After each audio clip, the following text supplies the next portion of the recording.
Sa dinami-dami ng careers, bakit po pagsasaka yung napili nyo? Bakit po sa era na hindi na uso yung pagtatanim, ito pa rin yung pinipili nyo? Hey guys! Welcome back to the vlog! Today we're here in Bulacan sa isang nursery shop na maraming amazing plants. Tara, samahan niyo ako sa loob.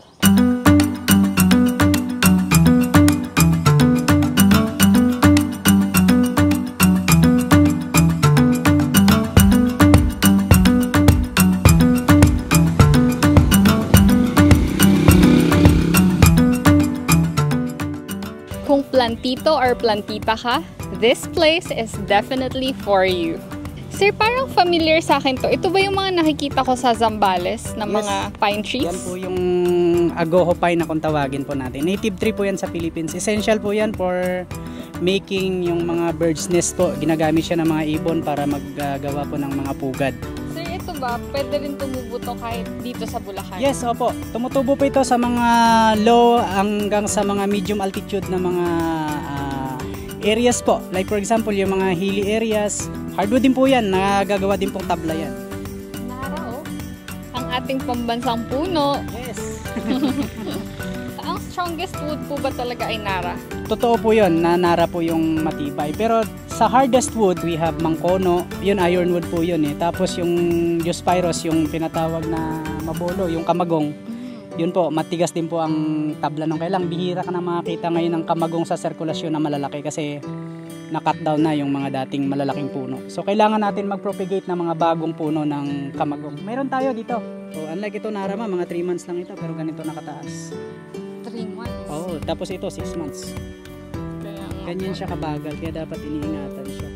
Sir, ito, parang part yata ng pagiging organic, talagang natural lang yung mga... Opo, natural lang po na kinakain siya ng mga uod kasi yung uod po part din naman ng biodiversity. Kumbaga, yung uod naman, kinukuha naman siya ng mga ibon, ng mga hindi kayang kumain ng mga bunga ng puno. Yung iba, uod naman yung nakuha.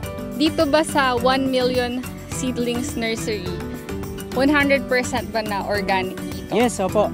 Gumagamit tayo ng mga organic materials. Like for example, yung fertilizers namin is galing po sa mga animal manure like cow manure or chicken manure. Binubulok natin yan para pag ginamit natin sa halaman, natural na magagamit ng halaman in a natural way po. Sir, meron talaga akong gustong mahanap na puno kasi kulay pink yung kanyang bulaklak.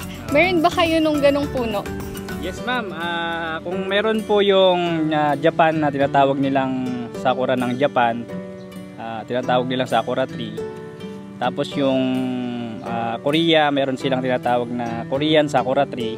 Meron po tayong Philippine sakura tree. Ang tawag po dito, Palawan cherry blossom. Ang bulaklak po nito is kulay pink and then may touch po siya ng white.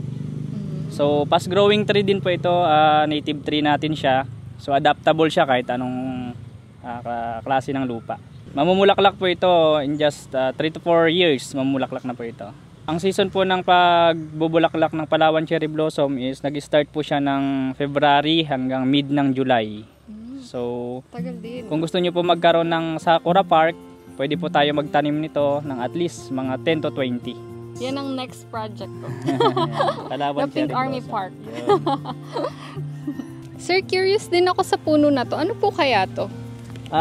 Ito ma'am, naalala nyo yung nung bata tayo may palabas po na mulawin. Yung puno po na ginamit doon, yung tinatawag na puno ng mulawin, yung tinitirhan nila agilos, nila alwina. Ito po yon, puno ng mulawin.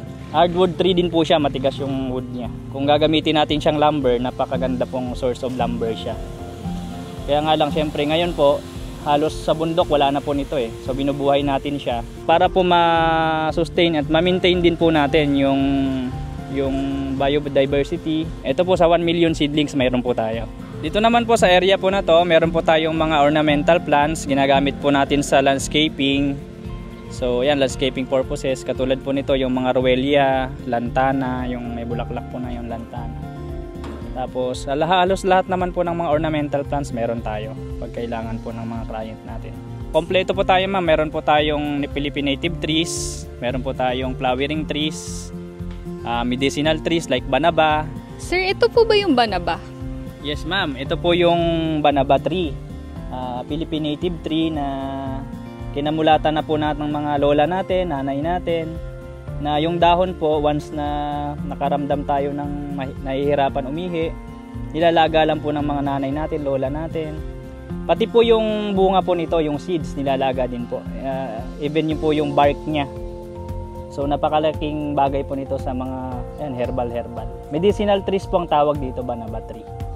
So meron din po tayo na tinatawag na mga fruit bearing trees. Mamaya po papakita po natin sa inyo.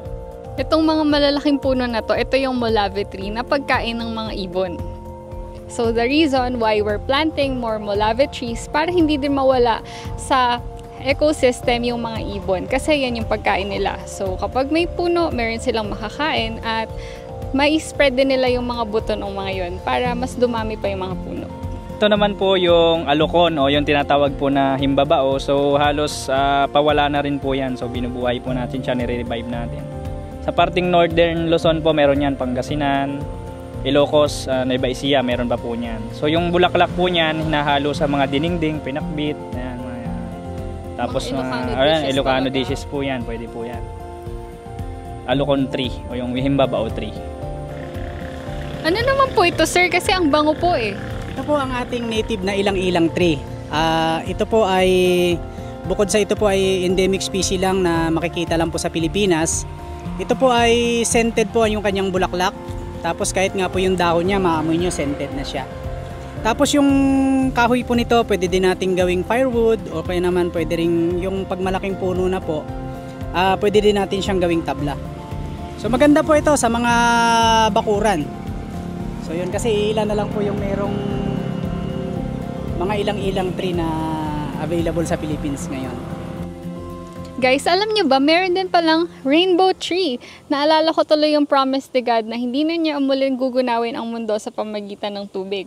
Sir, can you tell me more about this? Ito po ma'am yung ating bagras, eucalyptus or yung ating rainbow tree. So yan po, makikita nyo po may mga shade na po siya ng rainbow kahit parang maliit pa po yung stick niya. Yan, makikita nyo po meron ng kulay violet, may green, tapos may mga ibang color na po. So natural po yan na kulay, hindi yan pinipinturahan ng tao para ano. Actually mga 5 to 7 colors po yung lumalabas niyan pagka malaking puno na po siya.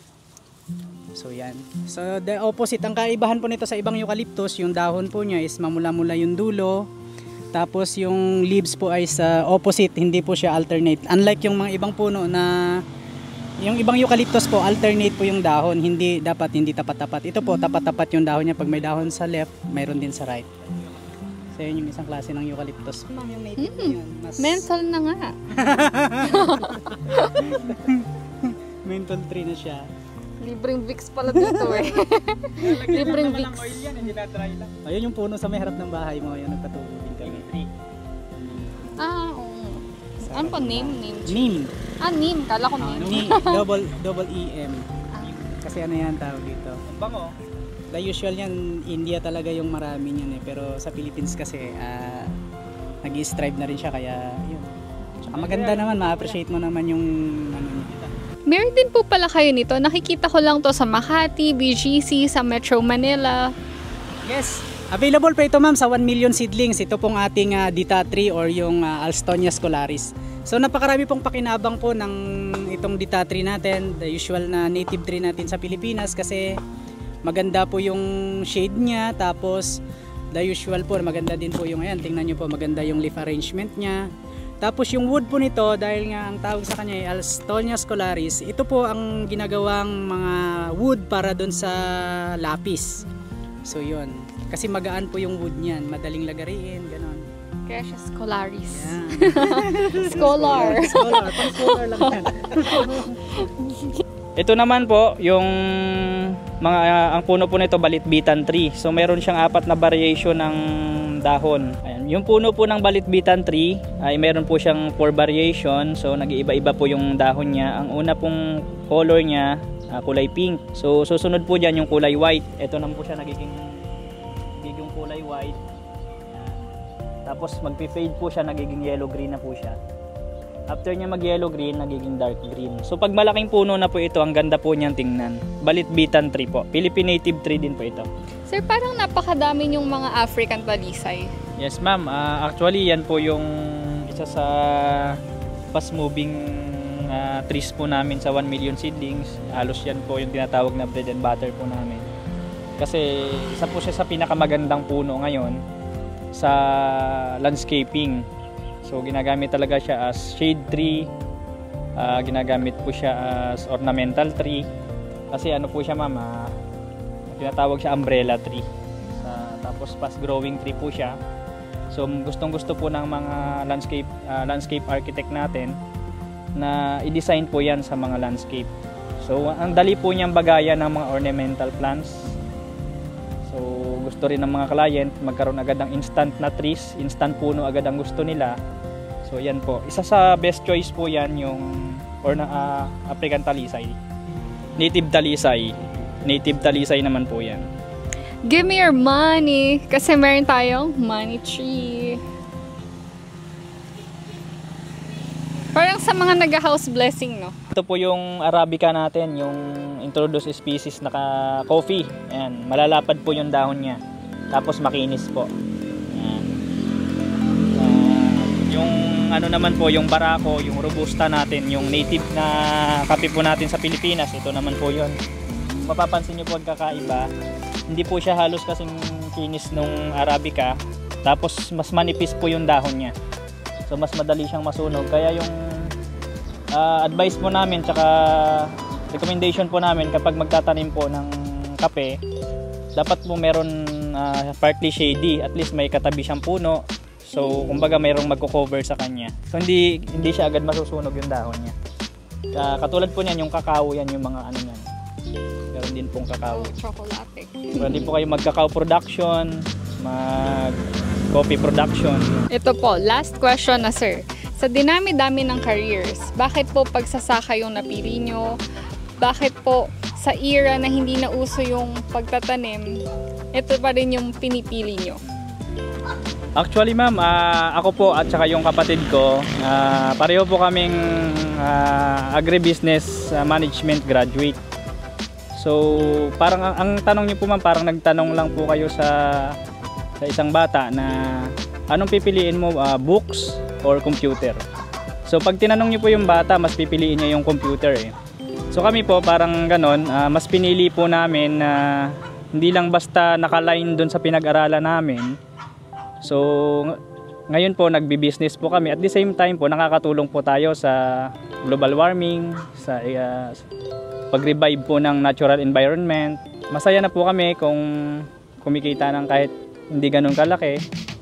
Ang mahalaga po, matupad po namin yung sabi nyo pa, yung calling, yung tagline po namin na Philippines Green Again, to make beautiful Philippines again. So kumbaga sana ma-achieve natin yon, kaya pinangalanan po natin yung nursery natin na 1 million seedlings. Sana makapag-propagate tayo ng millions of tree seedlings para po sa Pilipinas. So kung wala pong mga puno, so walang mag-absorb ng mga carbon dioxide, walang magre-release ng mas malinis na hangin, walang magpro-protect sa atin kapag panahon ng bagyo, sa mga flash floods, sa mga landslides. So napakalaking bagay po ng pagtatanim. So kung mayroon pong nagpuputol ng puno, ayun, kami po ang magiging partner nyo sa pagtatanim naman po ng mga puno. Mga ka-planters, hindi lang din po meron tayong mga puno na itinatanim, meron din po tayong mga fruit-bearing trees.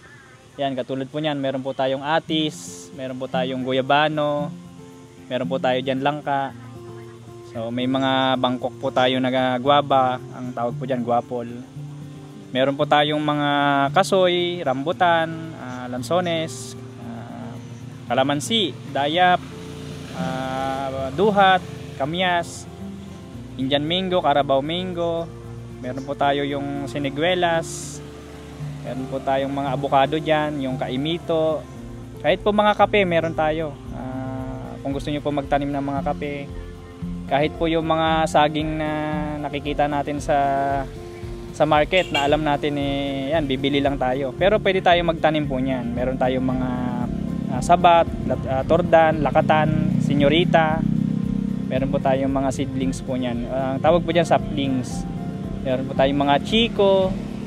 So, meron ding mga dalandan, suha. Para kumbaga po, hindi lang tayo nakakapagtanim ng puno, meron din tayong mga inaasahan din na bunga na hinihintay someday. So, nakakapagtanim ka na, meron ka pang maaani na bunga. Meron din po tayong mga dwarf coconut. Meron din po tayo na mga tinatawag na marang, durian. Meron na po tayo dito niyan, mangustin. Yan. So, meron din po tayong halos pawala na po ng mga puno, ng mga prutas. Yung tinatawag po na granada. Yung sa biblical po, sa Biblia po, yung meron tayo niyan. Pomegranate. Yan, mga Bangkok santol. Yan. So, sa 1 million seedlings po, halos meron po tayo lahat. Salamat po.